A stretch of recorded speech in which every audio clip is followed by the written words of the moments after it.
पुण्यात्माओं, अब आपको एक ऐसी वर्तमान की घटना सुनाते हैं जिसको सुनकर के कलेजा मुंह को आएगा और अपने परमात्मा की समर्थता का आज भी आपके समक्ष वो प्रमाण होगा। अभी एक भक्त है रणधीर नरवाना से, उनके द्वारा लिखी हुई एक चिट्ठी मैं आपको पहले पढ़कर सुनाता हूं और फिर उन पुण्यात्माओं को आपके समक्ष उन्हीं के मुखारविंद से कुछ थोड़े बहुत दो वचन सुनवाता हूं। भक्त रणधीर और वो बेटी कृपा ऊपर आ जाएं।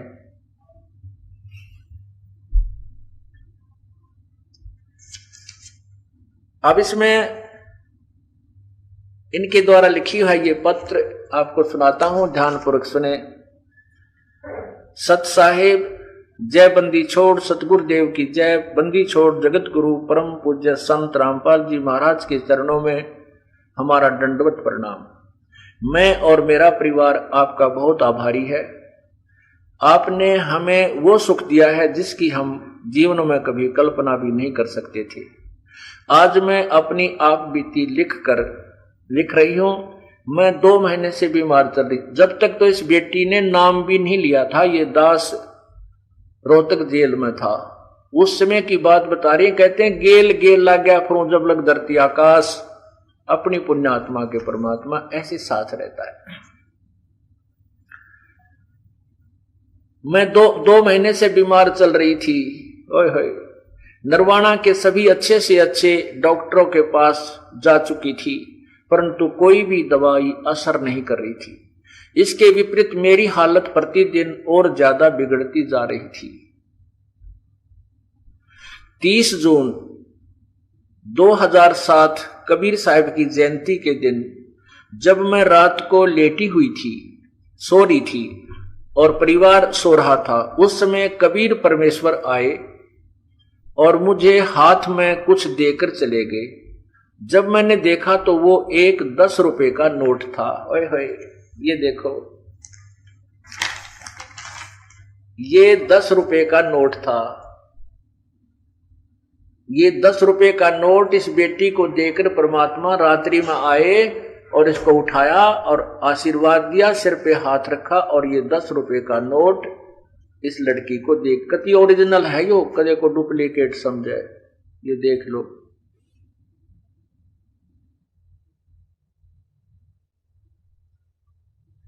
ये 10 रुपए का नोट। ये इसको देखो, ये पहचान करते हैं, ये भी नो की नो है। और ये नंबर देखो इस नोट का। और ये भी कमाल है कि 764,060। और जब इस लड़की का 10वीं का रोल नंबर आया, 10वीं का जो रोल नंबर आया एग्जाम का, वो भी इस अंक से मिलता जुलता है बहुत। और ये देखिएगा, ये रोल नंबर है इस लड़की का 10वीं का। इसमें 764 और 6 ये अंक तकरीबन मिलते जुलते हैं सारे। अब क्या बताते हैं कि इस लड़की ने, अब इसकी आप बीती सुनाते हैं कि कबीर साहब कुछ देकर चले गए। जब मैंने देखा तो वो एक 10 रुपए का नोट था। मैं कुछ समझ नहीं पाई कि ये कौन है, क्योंकि उस समय हमने नाम उपदेश नहीं ले रखा था। मैंने वो नोट गद्दे के नीचे रख दिया। जब सुबह सारा परिवार उठा तो मैंने अपने दादाजी जो कि बाहर सो रहे थे उनसे पूछा कि कल रात को जो सफेद कपड़े पहने हुए एक दाढ़ी वाला बाबा आया था, उसको देखा था क्या? तो उन्होंने कहा, दादाजी ने कहा कि यहां कोई बाबा नहीं आया, तू अस्वस्थ है इसलिए तुम्हें दिखाई दे रहा है, ये ऊटपटांग दिख रहा है। मेरी बात पर कोई विश्वास नहीं कर रहा था। फिर मैंने वो नोट बेड के गद्दे के नीचे से निकाला और दिखाया। ये नोट मुझे वो बाबा जी देकर गए और मेरे सिर पर हाथ देकर चले गए। फिर मैंने देखा कि अंदर से जो जाली के कवाड़ थे जहां मैं सो रही थी, वो अंदर से कुंडी लगी हुई थी। अंदर मनुष्य के आने का तो सवाल ही पैदा नहीं होता, भगवान ही आ सकता है। तो मैंने सारी कहानी बताई। तो फिर मेरी बात पर उन्हें कुछ विश्वास हुआ, क्योंकि उस घर में, उस समय हमारे घर में कोई भी 10 और 20 का नोट नहीं था, क्योंकि उसी दिन में मेरे भाई ने कुछ पैसे की जरूरत पड़ी थी, तो 500 के नोट थे, 100 का भी नहीं था घर में। तो इस बात का समर्थन मेरी माताजी ने में किया कि वो हमारे घर में कोई भी 10 का नोट नहीं था। और फिर अंदर से कुंडी लग रही, इस बात से सबको विश्वास हुआ। इसके बाद एक दो दिन में बिना किसी दवाई के मैं बिल्कुल ठीक हो गई। और फिर हमारे स्कूल खुले, तो जब मैं स्कूल में गई तो मेरा रोल नंबर 48 से 6 पाया। 48 रोल नंबर था मेरा, उस दिन 6 पाया। और इस नोट का अंतिम अक्षर भी 6 है। आगे देखिएगा क्या कमाल होता है। मेरा रोल नंबर 6 मिला।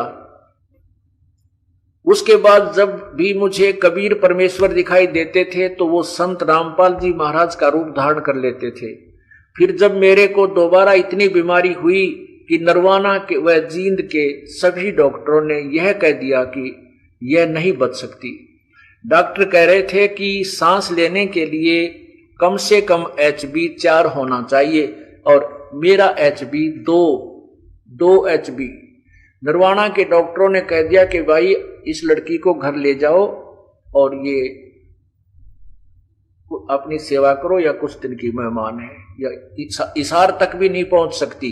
मेरे माता पिता कहते हैं फिर भी मुझे हिसार ले गए, और वहां पे NC Jindal institute medical care and research में मुझे लेकर गए।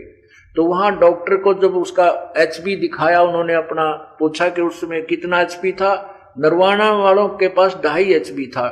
तो वहां जाकर उसको तसल्ली नहीं हुई कि वो लड़की तो बेहोश होगी। डॉक्टर ने पूछा कि वो लड़की तो बेहोश पड़ी होगी, मेन डॉक्टर ने पूछा।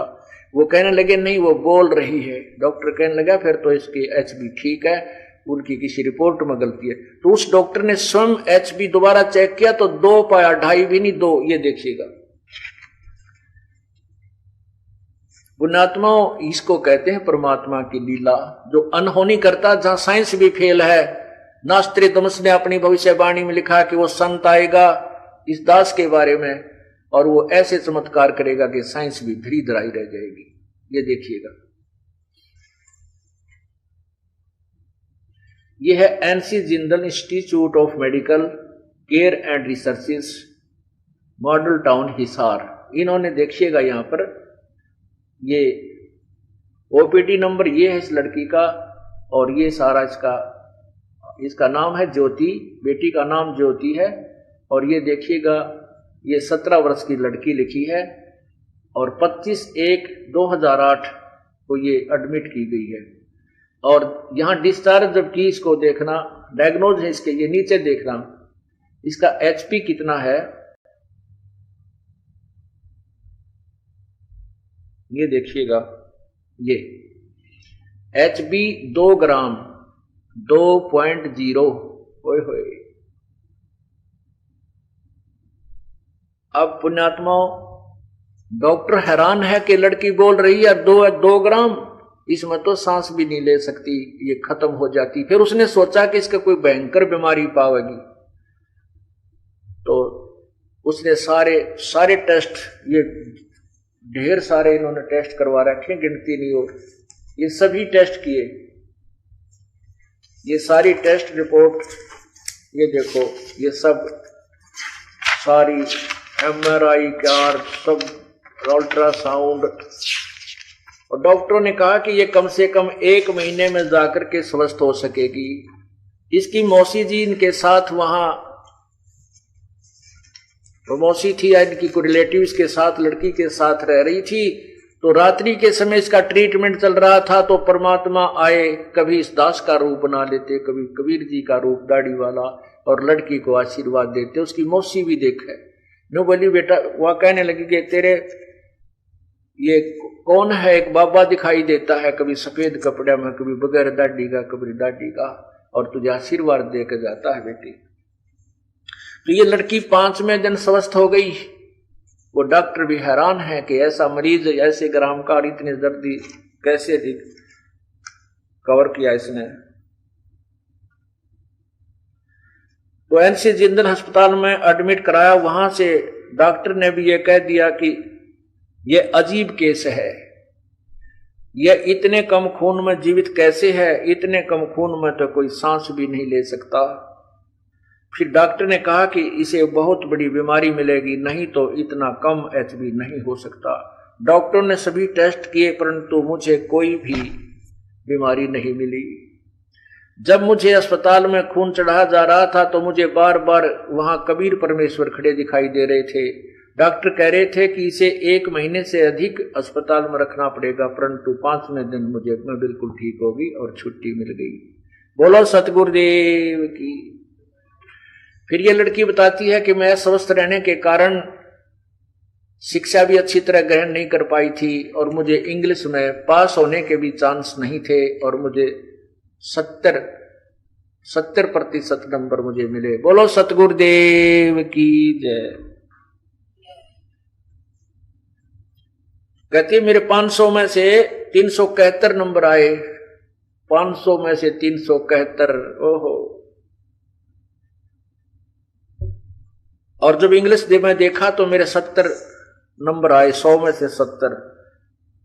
इतने मैंने सोचा भी नहीं था। ये सब बंदी छोड़ कबीर परमेश्वर की ही कृपा से हुआ। इसके बाद हमने अपने पूज्य गुरुदेव के आश्रम में आते ही 30 अप्रैल 2008 को नाम उपदेश लिया। अब इनके पिताजी ने इन्होंने नहीं देखा था लड़की ने इस दास को। इनके पिताजी को ने ये जो हमारे पुस्तक भक्तों ने वितरित की, अपने जो प्रथम भाग, द्वितीय भाग, भक्ति सौदागर को संदेश कहने लगे और क्रोथा कांड का रहस्य, उसमें इसने पढ़ा, फोटो वो देखा, तब वो आश्रम में आया एड्रेस पता लेकर के और यहाँ से फोटो लेकर गया मेरा और बताया कि बेटी और कबीर जी का, लड़की को दिखा कि ये बाबा था, ये महाराज जी थे, हाँ यही थे दोनों। बोलो सतगुरुदेव की। उसके बाद इनकी अटूट श्रद्धा इस परमात्मा में बन गई। अब ये बच्चा और ये लड़की, इसका पिताजी आपके समक्ष है। अब आपको इनका चित्र भी देखिए। पुण्यात्माओं, इसको परमात्मा कहते हैं। ये कबीर भगवान है, सारी सृष्टि के मालिक हैं। आज ये बेटी आपके समक्ष है, ये इसका पूज्य पिताजी खड़े हैं और कति स्वस्थ है ये बेटी और पूरी श्रद्धा के साथ पूरा परिवार भगवान के चरणों में है। ये बेटी ज्योति, ये इनके पूज्य पिताजी श्री रणधीर सिंह नैन और नरवाणा। आप भी कुछ अपने विचार व्यक्त करो। आपके सामने ये भक्त रणधीर जी और साथ में इनकी बेटी खड़ी है और ये जो दास ने आपको पढ़ के सुना, ये प्रमाण दिखाए, ये स्वयं इसका थोड़ा सा अंश आपको बताएंगे। सतगुरु रामपाल जी महाराज ने जो कुछ बताया उससे भी ज्यादा परमेश्वर ने किए। इसमें बहुत सारी बातें वो है जो सारी लिखी हुई भी नहीं थी और इसमें कोई हिस्सा क्वेश्चन से नहीं रह गए। आज के दिन संत रामपाल जी महाराज जी कबीर साहब हैं, इन्होंने इतना कुछ करके दिखाया जो उम्मीद भी नहीं थी लड़की के बचने की, वो इन्होंने करके दिखाया। पेपर में तो लड़की 50 नंबर का भी नहीं करके आई, उसके 70 नंबर आने को बच्चों का कह नहीं था। और 2 ग्राम खून जो सांस भी नहीं ले सकता, मेडिकल साइंस ने इसको मानती। उसके बाद ये होश में रही और सारा कुछ ओ नेगेटिव ब्लड ग्रुप जो मिला, कहीं से भी खून नहीं मिल रहा था हमें, जिसके लिए कोई कोशिश नहीं करनी पड़ी। बंदी छोड़ की कृपा से अपने आप ही बेड पे सब अरेंजमेंट हो गया। एक राजस्थान की नर्स जिसको जानते नहीं थे, एक यूनिट उसने दी, 2 लड़के और 2 लड़कियां गुरुदेव यूनिवर्सिटी से अपने आप बिना बुलाए, और जो हरियाणा से बाहर गए उन्होंने आगे खून दिया। ये सब बंदी छोड़ की कृपा से हुआ। और ये भी कहा उन्होंने डॉक्टरों ने कि जैसे इतना जो हमने खून चढ़ाया है, इसमें ज्यादा से ज्यादा 8 ग्राम खून हो सकता था या 6 ग्राम, कुछ ऐसा बता रहे थे। वो क्या था? 3 यूनिट चढ़ने के बाद इसका 8.5 ग्राम हो गया था, जबकि डॉक्टरों के हिसाब से 5 से ज्यादा नहीं हो सकता। 5 से ज्यादा नहीं हो सकता था। इस बेटी का 8 ग्राम हो गया था। परमात्मा और अपनी तरफ से खून नारा चढ़ा रहे थे बेटी में, अर्थात अपना आशीर्वाद साथ दे रहे थे। और दूसरा गुरुदेव उन्होंने ये भी बताया था कि 1 महीने 1.5 महीने से पहले यहाँ से ठीक होके नहीं जा सकती, 5 दिन के अंदर बिल्कुल पूरी तरह से स्वस्थ होकर डिस्चार्ज होके आई। बोलो सतगुरुदेव की जय। पुण्यात्माओं, क्या महिमा गाओ इस कबीर भगवान की, कोई शब्द नहीं हमारे पास। आज यह बेटी अनमोल हीरा, सारी पृथ्वी एक लव दर्जमान, मनुष्य का जीवन नहीं मिल सकता। ये कहते हैं कबीर कमाई अपनी कदे ना निष्फल जा, 7 समुद्र आडे पड़ोआ मिलाया हुआ। इन बेटी इस परिवार ने कबीर दास परमात्मा के साथ रह करके अपने पुण्य कर्म बनाए थे, जैसा कि आपको अभी ना जाने कितने ढेर सारे उदाहरण आपको दिए। अब उन्हीं में से वो पुराने थे, आज ये ताजे उसी कबीर परमात्मा के। बोलो सतगुरुदेव की। और कुछ कहना है? हम तो दास है उस परम पिता कबीर भगवान के। उस टाइम भी कबीर साहब भी नहीं मानते थे, ये तो कभी नहीं उन्होंने भी माना है। इसमें तो सके नहीं रही जब उसके बाद तो जब इतना कुछ दिखा के परमात्मा के बिना कोई कर ही नहीं सकता। और बार बार आपने तो दर्शन दिए जी, कभी एक बार कबीर साहब के रूप में, दूसरी बार आपके रूप में, तो किस तरह उसके आगे कबीर साहब नहीं था। ये तो आपकी मानता है क्योंकि ना जी प्रमाणित है ये तो। जब बिल्कुल सामने इसकी दादी को भी दिखाई दिए, वो फरीदाबाद से आई हुई लेट रही थी 5:30 बजे के करीब सुबह, एक बेड पे लेटी हुई थी। हम जगाओ ने बल्कि बोली पापा मेरी तबीयत ठीक नहीं, थोड़ी देर में उठूंगी। उसके बाद वो बल्कि डर गई, 2 बार आपके रूप में हाथ रखे, फिर 2 बार बोली एक दाढ़ी वाला बाबा कबीर साहब के रूप में। और उसने सोचा सफेद कपड़े वाला कोई भूत बात होगा। बोली ज्योति के किसी के ज्ञान हो गया तेरा? बोली ठीक हूँ दादी, पहला तो गड़बड़ थी, अब बिल्कुल ठीक हूँ। और जी दादी बोली थारा से भूत आंडे बेबेड़े धोले कपड़े वाले। एक बार जी मेरी मौसी की लड़की आ रही थी, हम सारा परिवार शादी में गए हुए थे, उनने भी गया। यूं बोली तारा घर में गड़बड़, बोली सफेद कुर्ता पजामा वाला लंबा सा कोई घर में को आंडा। उसने देखा कि तुम्हारे घर में कोई सफेद कपड़ों वाला घूम है, थारे घर में भूत बात आंडे। इन्हें बताया हमारे घर में परमात्मा रहते हैं। कहते हैं सर्वव्यापक परमात्मा कण कण में व्यापक है। कण कण का मीन हर जीव के साथ वो साकार रूप में रहता, पर उसको हम देख नहीं सकते। वो देखने वाली अखियां न्यारी चाहिए। परमात्मा असंख्य रूप धारण कर सकता है, असंख्य। तो ये हमारे को छुरिये का ना बेरा था भगवान कैसा है, कौन है, क्या करता है। सुना करते थे सतयुग त्रेता की कहानियां, ऐसा हुआ था। आज यहाँ लाखों प्रमाण है उस परम पिता कबीर भगवान के। बोलो सतगुरुदेव की जय।